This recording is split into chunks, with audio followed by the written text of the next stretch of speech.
Good morning. Good morning.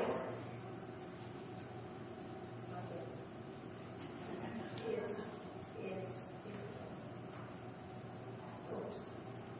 I think it seems to be on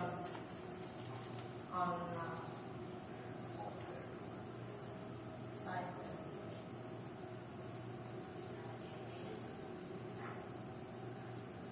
I thought I had fixed it. Oh.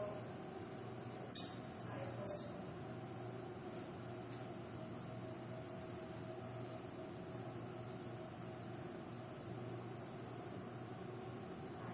I hope it was going to already go.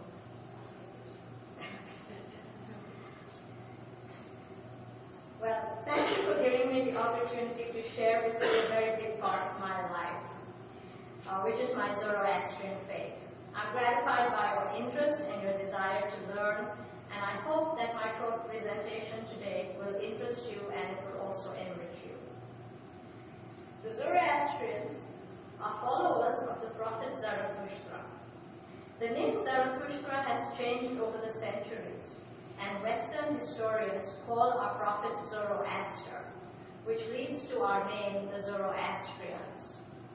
Zarathustra lived between 1700 and 1500 BC, east of the Caspian Sea, in modern-day Iran or Afghanistan.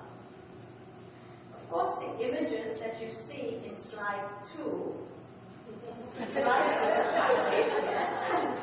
hopefully you will be able to control it, are only symbolic. The one on the right adorns the prayer room at our church in Flower Mound. And since Zarathustra lived almost 3,500 years ago, we are really uncertain of the exact place and the exact date of his birth. But his message has lived on, and Zoroastrianism has influenced many major world religions. Zarathustra was born in a family of priests. He was formally trained as a priest and practiced the old religion until dissatisfaction led him to withdraw for a period of intense meditation. When he was 30 years old, he had a series of revelations which enabled him to articulate his message. It took many years for him to gather supporters and followers, but eventually he was able to convince the leader of the area, King Vistas, to embrace his teachings, which led to royal patronage and won him many followers. While historical information about Zarathustra is sketchy, it is interesting to note that some of his sermons have been preserved through oral transmissions. Yes, it is remarkable that we actually have the prophet's own words in the ancient language of Avesta. The slide that you see over here is a writing in the Avestan script, which was done many, many centuries after Zarathustra's message. And the historical date of this particular writing is around 180. But the oral transmissions have allowed Zarathustra's message to continue. One of the first prayers that our children learn, and every Zoroastrian prays at least once a day, is shown over here in the ancient language of Avesta. It says, Hashem Vahu, Vahishtam Asti, Ushta Asti, Ushta Ammai, Yadashai, Vahistai Hashem. 12 short words that stand for righteousness is good, it is best, it brings enlightenment, happiness and illumination to those who are good for the sake of righteousness. The next one, which is called Yatha Ahuperio, is slightly longer. It has 21 words.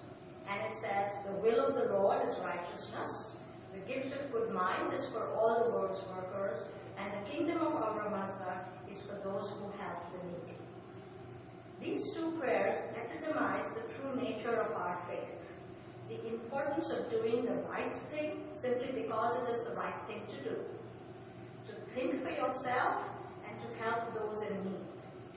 A third prayer called Yenge Hata enjoins us to respect and revere all good men and women who have made this world a better place. Thanks to the continuous line of oral transmissions, these sacred words have been saved for over 3,000 years. It is, of course, a challenge for linguists to translate them and to figure out the deep meaning of some of these words so that they accurately reflect the true essence of the religion. In addition to these prayers, we also have extensive sermons in the Prophet's own words, which are called the gathas. These are poetic sermons in the language of Avesta. From these sermons we learn that Zarathustra was a highly literate person, and since he was trained as a priest in the old religion, he composed hymns that are probably the most ancient form of literary excellence. Each gatha has its own poetic meter and cadence. For example, the Abhnavaiti Gatha has 6 lines, the Ushtavaiti, all the stanzas have 5 lines, the Spantamanyu has 4 lines, Mahukshatra 6 lines, and Vaishtoishti 6 lines. The symmetry of the arrangement points to a highly intelligent composer poet who not only enjoyed divine illumination, but also had the brilliance to translate his thoughts into words and put them in poetic form so they would be easier to remember, that have survived through the millennia. The questions and answers posed in the sermons are as applicable today as they were 3,000 years ago. And from these sermons we learn most of the fundamental ethical ideas that characterize Zoroastrian beliefs. So what are the Zoroastrian beliefs? The first, that there is one God, Ahura Mazda. Ahura means Lord and Mazda means wisdom. So while there may be other adjectives used to describe the nature of God, the most important one is that he is the Lord of wisdom. He is mankind's friend, never to be feared, and an ally to help humanity progress toward perfection. Another interesting idea that Zarathustra presented is in the Yasna 30.2, and it says that each person ought to think for themselves. Hear with your words the highest truth that I preach, and with clear minds weigh them with care before you choose which of the 2 paths to tread, deciding man by man, each one for each. This is a unique concept in an age where the strong overpower the weak. He thus gave human beings a choice to work on the side of good and go to heaven. In the previous religions prevalent in that area, only the wealthy and the powerful were promised a happy life after death. But Zarathustra was the first to teach that righteous actions, not material possessions, would lead to heaven. If you ask a Zoroastrian casually, what do you believe? The simplest answer will be good thoughts, good words, and good deeds. This simple triad forms another important characteristic of Zoroastrianism. It is important to note that deeds are a very important part of the religion. Zoroastrianism is very much a religion of action. Simply thinking about it is not enough. One has to put good action into work, one has to put good into action through one's deeds. Life is a struggle in the real world. Therefore, priests can marry, fasting is not required since it makes the physical body weak. Also, the legitimate joys of this world are to be enjoyed as long as they are not excessive. Moderation in all things is an admirable path. Because the earth sustains mankind, the earth and everything on it, the waters, the plants, the animals, must be protected from pollution. The ecologically conscious trends of modern times are really not new to Zoroastrian beliefs. Ahura Mazda is aided in his task by the Amesha Spentas or the ministering angels. These represent the divine attributes that are part of the good kingdom and that we need to inculcate into our individual lives also. These are Bahumano or good mind. Note once again the emphasis on enlightenment and high thinking. Ashavahishta, which stands for truth and righteousness. Zoroastrians are enjoined to be righteous simply because it is right, not because of a reward. This is the central message also in the Ashem Bahu prayer. Kshatravarya, which represents divine strength and service, which lead to an ideal society. Spenta Armaiti, which symbolizes devotion, while Bahumano cleanses the head, Spenta Armaiti cleanses the heart. The wisdom of Bahumano and the devotion of Spenta Armaiti help us reach the state of righteousness. And when all these are done, then we reach Parvatat and Ameratat, perfection and immortality, which represent the desired end state of a pious life. The Ameshal Spentas represent all the attributes that we need in our lives. And as Zoroastrian children are taught, any task, even homework, if it is performed with a clear mind and truthfully and with devotion and dedication and determination, it will yield success. Each of the Amesha Spentas also protects various parts of the physical world. The Bahumano protects the animal kingdom, Ashavarishta the fire, Shatravarya the sky, Spenta Armaiti the earth, Parvatat the water, and Amanartat the plants. So what is the role of human beings?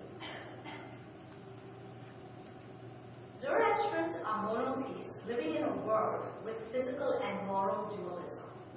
What this means is that the world is inhabited by twin forces, the force of good and the force of evil. Ahura Mazda, the Lord of Wisdom, rules over the good creation. He has created the good material world and inhabited it with good qualities like the warmth-giving sun, the beautiful moon, the health-giving waters, the life-giving plants. These are all material creations of Ahura Mazda. In addition, spiritual values like truth, joy, health, happiness, kindness, beauty, order, and harmony also all come from Ahura Mazda. But in the material world, there is conflict between the forces of good and evil. In this battle, man is not a bystander, but a prime agent through whose actions the ultimate triumph of good over evil will be assured. Ahura Mazda has given us the freedom to choose which path to follow, and it is our responsibility to work for the forces of good. The world evolves toward perfection through the collective good acts of humanity.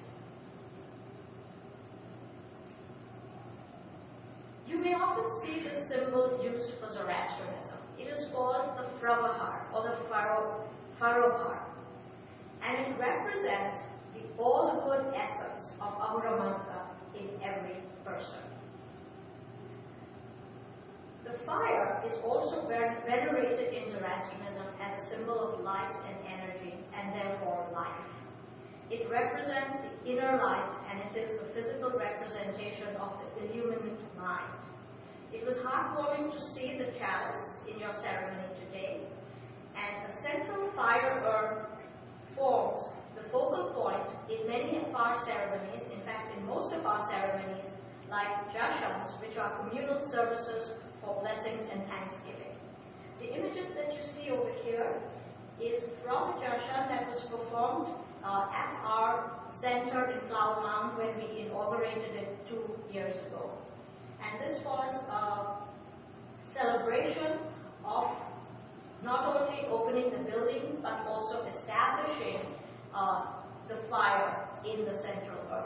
So the fire was taken from the small urn that you see in this picture and then transferred to the central urn where it is lit, not all the time, but at the times when we perform, when we come together for prayer. One of the most interesting ceremonies that Zarathustras go through is called the Navjot. During this ceremony, a child, boy or girl, is invested with a white garment called a sudre and a woven strand made of sheep's wool, which is called a kusti. The sudre and the kusti look something like this. The kusti is tied 3 times around the waist, symbolizing readiness to practice good thoughts, good words, and good deeds. The sudre has a pocket in front to remind the wearer to fill it with good deeds every day. Zoroastrians are enjoined to wear these garments at all times, and untying and retying the kusti with the appropriate prayers are the basic minimum requirements in my tradition. Historically, The teachings of Zarathustra have influenced many dynasties of South Central Asia, like Achaemenians, the Parthians, and the Sasanians. The Persian Empire spread from Greece to India, and Zoroastrian ideas influenced many major world religions.